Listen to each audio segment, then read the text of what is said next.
Assalamualaikum warahmatullahi wabarakatuh. Halo kawan-kawan semua, kembali lagi bersama saya Manakasan Channel.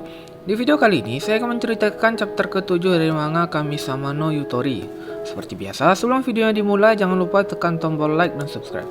Baiklah, tidak berlama-lama lagi, langsung saja kita ke videonya. Lanjut dari chapter sebelumnya, kini giliran Shun untuk menghadapi tantangan dari boneka Kokeshi. Tunggu sebentar. Jadi apa yang akan kita lakukan? Apa sama dengan yang sebelumnya? Baiklah, mari kita lakukan seperti yang sebelumnya. Dan jika aku salah, jadi gawat ya, gitu ya. Boneka Kokeshi tertawa atas apa yang disebutkan oleh Shun. Baiklah, mari kita mulai.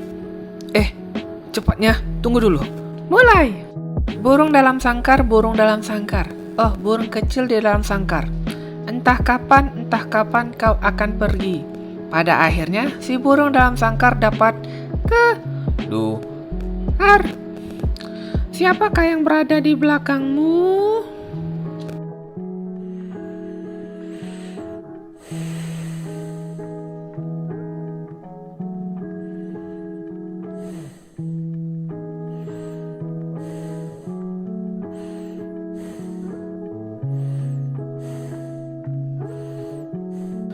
Shun masih belum memberikan jawabannya, entah apa yang Shun pikirkan, tetapi yang dirasakan Shun adalah kekosongan.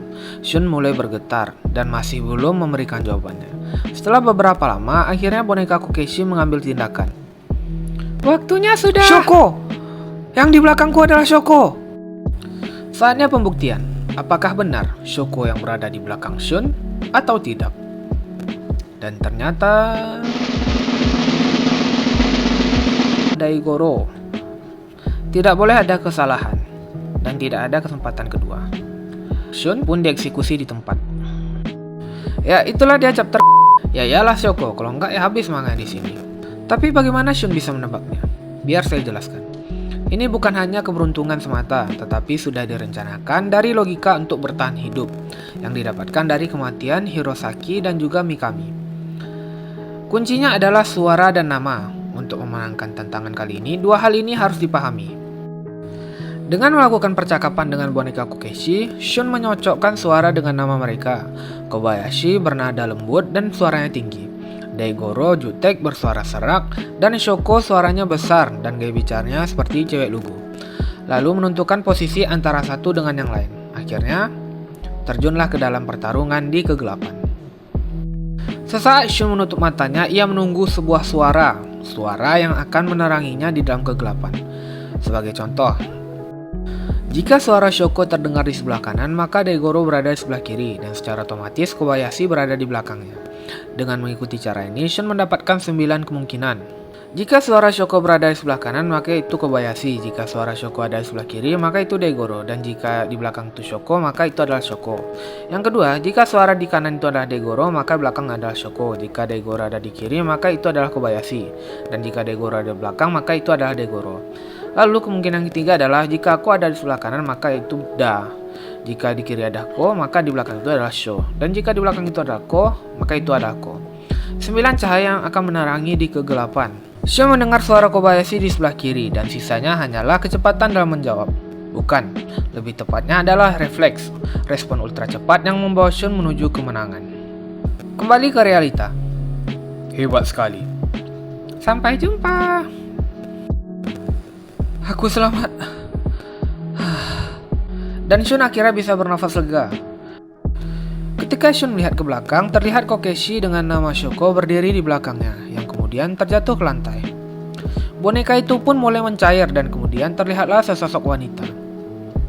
Tidak lama kemudian, wanita itu pun bangun dan berterima kasih kepada Shun. Shoko-sang? Aku Shun, Takahata Shun. Ketika Shun ingin memperkenalkan diri, terdengar suara teriakan dari luar ruangan. Tunggu sebentar di sini, sebut Shun. Dan kemudian ia bergegas keluar ruangan untuk memeriksa situasi.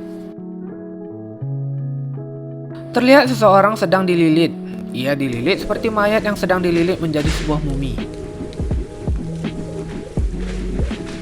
Terus melilit. Pemuda yang dililit tadi kemudian berubah menjadi boneka Kokeshi lain. Selamat pagi, Tuan. Bacot. Shun yang sedang memperhatikan kemudian terlihat oleh boneka Kokeshi garang itu.